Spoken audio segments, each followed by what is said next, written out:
trapped in a parking structure. I face a terrifying monster. Hi there. If you're reading this, I really could use your help. As you've probably gathered from the header, I'm stuck in a parking structure, like the ones you find at a mall or a college. I know it sounds strange, they have exit signs and they're not exactly complicated structures, but this is different. It's difficult to tell how much time has passed, but my phone says it's February 2nd. That means I've been in here for almost 3 days now. 3 days ago, on the 30th, I had a very important interview. I work for a fairly prestigious tech company, and the position I'm going for would almost triple my salary. Not surprisingly, I was incredibly nervous and anxious about it. I'm great at my job, but I'm terrible at speaking. This wouldn't be the first interview I've blown just by coming off as weird or awkward. For weeks, ever since I found out about this opportunity, it took up all the space in my mind. I started having nightmares about it, which created a sort of self-perpetuating loop.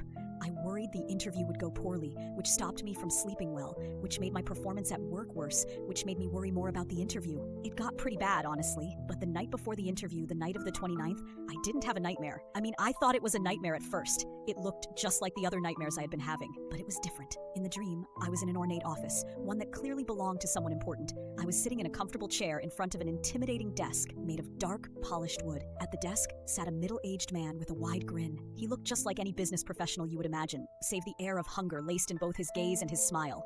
I could see out the window of the room, but there was nothing outside. Not as in there was nothing interesting or it was mundane. I mean, outside of the room was nothing, just darkness. You see, I had similar dreams before. Normally at this point, the man who I knew to be someone important in my dream would tell me I'm fired or I didn't get the job, something along those lines. But for a long time, he just looked at me. I felt words form in my throat, nervous, rambling explanations of why he should hire me, but he cut me off before they left my mouth. Do you want to succeed? His voice was odd. It shifted pitches and tones seemingly at random. It sounded like every word he spoke was an impression of a different person. His mouth was strange too. It moved far more than it should have. When it opened to speak, his jaw moved too far. His lips were too animated. Still, I couldn't handle the anxiety I'd been experiencing anymore, so I told him the truth. Yes. His grin grew wider and his pupils narrowed into thin slits. He spoke again. Are you willing to be tested? I had no idea what he meant. But like I said, I'm great at my job. I knew I could handle whatever test he had for me. So again I said, yes I am. Without another word, he extended a hand out to me, which I then shook, my arm moving without me willing it to. As soon as I did, I woke up in my bed at 6 a.m. I felt great, like I had slept for a full 8 hours when in reality, I hadn't gone to bed until around 3 a.m. My morning routine went as smoothly as usual. I showered, got dressed, ate breakfast, and got in my car to drive to the interview. It was uncharacteristic of me, but the anxiety from the weeks prior had evaporated, leaving me with a sense of confidence and excitement. I could do this. I knew it for a fact. There was no traffic that morning and I got to my interview early. I pulled into the 4-story parking structure and grabbed a spot right by the entrance. I practically skipped to the waiting area outside of the office, and they called me in almost immediately. The interview went amazing. I spoke with a confidence I've never had before. I had an answer for every question, and I could tell I was impressing my interviewer.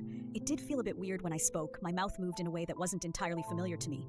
But it hasn't happened since, so I'm not terribly worried, at least not about that. I'm happy to say I got the job on the spot. I'm actually meant to start tomorrow, on the 3rd. So if anyone has any ideas on how to help me with the problem I'm about to describe, please let me know quickly. As soon as I shook my new boss's hand, a chill ran through me. My confidence left me, and I could feel my knees buckling like they usually do in high-pressure situations. But I didn't let that bother me. If anything, it gave me a feeling of triumph, like I was gloating. I had cheated my nerves, and now it was too late for them to ruin this for me. I was ready to go home and relax for the first time in weeks. I got in my car with a smile on my face and backed out of my parking spot, not yet noticing how dark it had gotten outside. I had parked on the 4th floor. The building connects directly to the parking structure, and this was the nearest spot to where my interview had been. Honestly, it was a small miracle that the spot hadn't been taken earlier. I started my drive, following the exit signs that pointed me left and then down, then left and down again. This kept on for 20 minutes. I stopped the car for a bit to gather myself. My line of thinking was that I had been numb to my nerves earlier and they were catching up to me now. I figured I would park again and wait for someone to leave the building so I could either ask for directions or just follow them out. But no one came. An hour went by, then 2, then 3. At this point, I had had enough, so I got out of my car. Rows and rows of cars lay ahead of me. Behind me were both the ways up and down. The air felt incredibly humid and heavy, almost foggy. There was a sign on the wall labeled Floor 12. I stared at it for a while, not sure if this was a joke or if someone had made a mistake. I figured I'd been driving down for a while, so I'd walk back up a floor or two just to see if maybe I could find someone. As I did, I could hear scraping coming from somewhere above me. The noise echoed down the concrete halls. I called out nervously, "Hello?" The word bounced off the walls and floors as it ascended the parking complex. The scraping stopped, and the world went dead silent for a singular moment that lasted an eternity. Then the air was filled with the most bone-chilling scream I had ever heard. Footsteps rang out loudly from above. They were headed towards the ramp leading to the next floor to me. I don't know who or what that was, but I had no interest in finding out. So I ran to my car and pulled out of the parking spot, nearly flooring the gas pedal as I resumed my descent. In my mirror, I saw it. A huge, spindly, pale gray humanoid thing, chasing after me with lopsided strides. The best word I can describe it with is crooked, its limbs twisted and curved like gnarled tree roots. I am not exaggerating when I tell you that I watched this monster in my rearview mirror pick up a sedan and throw it at my car. Luckily, it missed, and the sedan smashed into a support column to my left. I drove as fast as I could without flipping my car on the sharp turns until I felt comfortable enough to slow down. It must have been 50 floors lower than where I started. I followed the signs that still somehow read exit in glowing red letters. And so, down I went, hoping that I would find the exit at some point. I can't turn around, not knowing that thing is somewhere back there. And that has been the last 3 days for me, driving deeper and deeper into this never-ending cage. I keep a case of water bottles in my trunk, and I have trail mix and beef jerky to last me a while, but I really am starting to panic. I have a charger for my phone that I'm using to type this out. But what happens when I run out of gas? I won't be able to charge my phone, and worse, I'll be stuck outside and moving much slower. I shudder at the idea of that thing catching up to me. Some of you may be asking, why not just get out of the car and go over the side of the parking structure? I already tried that. Just like in my dream, there is nothing outside of this place.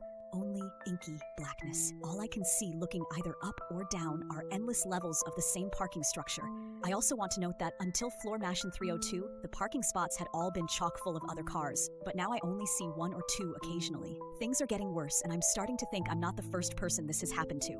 I drove by a dark green Jeep Wrangler the other day with a massive hole through the windshield. Shattered glass and stale blood littered the inside. The door hung open, and a trail of dry blood led away from the car, trailing off towards the edge of the floor, towards the darkness. I can't tell if the non-stop driving is getting to me or if I'm losing my mind, but I keep seeing things. As I'm driving, I'll occasionally see a figure peeking out from behind a corner or a column in the edge of my vision.